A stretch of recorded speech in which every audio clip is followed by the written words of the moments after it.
I'm Dr. D. David Schultz, probably the greatest pro wrestler of all time, in my opinion.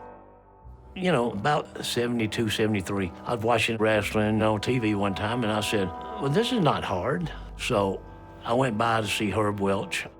This one right here is Herb Welch, the one that trained me. Herb Welch, how to become a champion. Herb Welch had been one of the biggest wrestling stars in the South from the time of the Depression through the 1950s. He had learned from the pioneers, the original pro wrestlers that came from the carnivals. It was the last place in the country that you could go to literally learn from a guy who was there at the formation of organized professional wrestling. I'm Jim Cornette, and for nearly 40 years, I've been a promoter, a matchmaker, announcer, manager, and a historian in professional wrestling. He lived in Dyersburg. I went out there and pulled the truck over, and he come out on the porch. We sat there and talked a while, and he said, yeah, I'll train you. And when you want to start? His method of training was to take these guys into his barn on his farm and beat the piss out of them.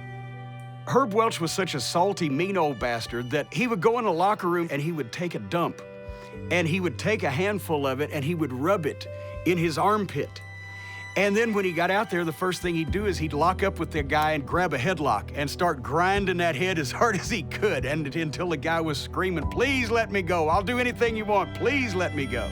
They was trying to hurt me, see. Can you be one of us? Are you capable of doing this? I'd already gotten in pretty good shape after about a month and a half, 2 months. He was getting wrestlers to stop by and work out with me. And these boys told Herb, said, you gotta do something with this kid, man. We can't handle him. We do something to him, he fights back. Herb Welch sat David Schultz down then and said, you've got what it takes to make it in this business. Now we're gonna have to smarten you up, son. He said, well, you're hurting everybody. You're too damn stiff. Well, he'd never told me any different. I thought you was fighting for your life. I thought it was real.